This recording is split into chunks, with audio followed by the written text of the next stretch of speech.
bukan sedang membela Muhammad KC. Muhammad KC memang layak untuk dijatuhi hukuman atas perbuatannya itu.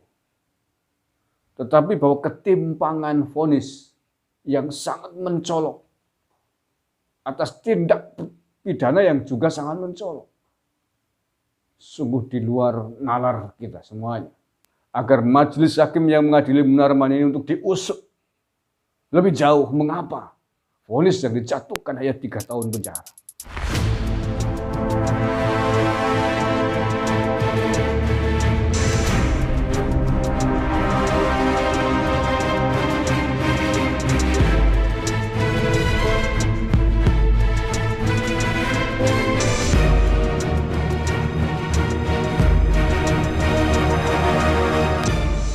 Assalamualaikum warahmatullahi wabarakatuh.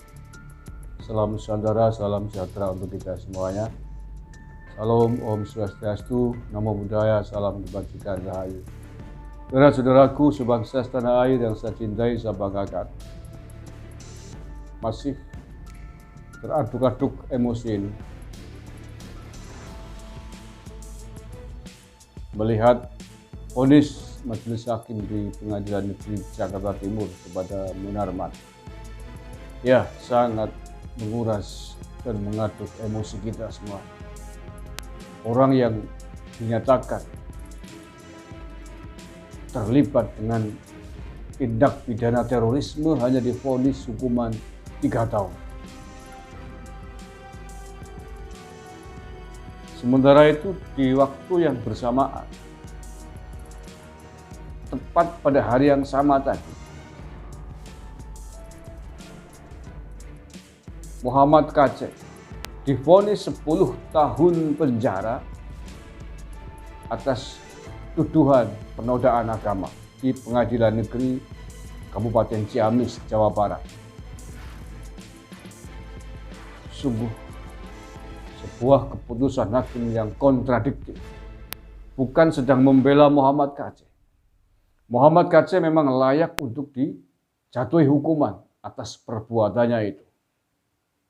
Tetapi bahwa ketimpangan vonis yang sangat mencolok atas tindak pidana yang juga sangat mencolok, sungguh di luar nalar kita semuanya. Atau majelis hakim di Pengadilan Negeri Jakarta Timur melihat bahwa apa yang dilakukan Munarman tidak berbahaya bagi bangsa dan negara ini. Padahal kalau kita melihat vonis hukuman, ancaman hukuman terhadap orang yang dinyatakan terbukti melakukan tindak pidana terorisme bisa seumur hidup bahkan hukuman mati. Tetapi mengapa vonisnya hanya 3 tahun penjara? Sementara Muhammad KC 10 tahun penjara. Ini adalah sebuah pemandangan hukum yang sangat-sangat menyakitkan. Sangat menyakitkan bagi orang-orang yang selama ini berjuang membela negara yang dicintai ini, yang selama ini melawan gerakan intoleransi, radikalisme, dan terorisme. Meremehkan apa yang dilakukan oleh Detasmen Khusus 88 selama ini. Setahun yang lalu, betapa heroiknya jagat politik kita ketika Munarman ditangkap oleh pasukan Densus 88. Dan kabarnya bahwa penangkapan Munarman sudah dirancang jauh hari setelah mendapatkan alat-alat bukti yang cukup. Tetapi hiruk pikuk yang begitu besar membuat jagat kita geger. Anak-anak bangsa yang mencintai merah putih berharap besar kepada hakim untuk menjatuhkan vonis seumur hidup atau bahkan hukuman mati kepada Munarman. Semuanya hanya mimpi belaka, bullshit, omong kosong belaka. Faktanya hanya 3 tahun penjara. Majelis hakim yang membuat keputusan atas Munarman ini diragukan wawasan kebangsaannya, diragukan cinta tanah airnya, sehingga tidak mampu memandang bahwa gerakan terorisme, radikalisme adalah ancaman penting bagi bangsa dan negara ini. Majelis hakim tidak mampu melihat ini, tidak mampu melihat bahwa apa yang dilakukan Munarman dan jaringannya adalah sebuah ancaman bagi bangsa dan negara ini. Kalau majelis hakim melihat, beranggapan bahwa gerakan radikalisme terorisme ini tidak berbahaya bagi bangsa dan negara, maka patut diduga majelis hakim ini adalah orang-orang yang sudah terpapar, orang-orang yang tidak memiliki sen untuk menjaga tanah airnya, untuk mencintai Indonesia ini.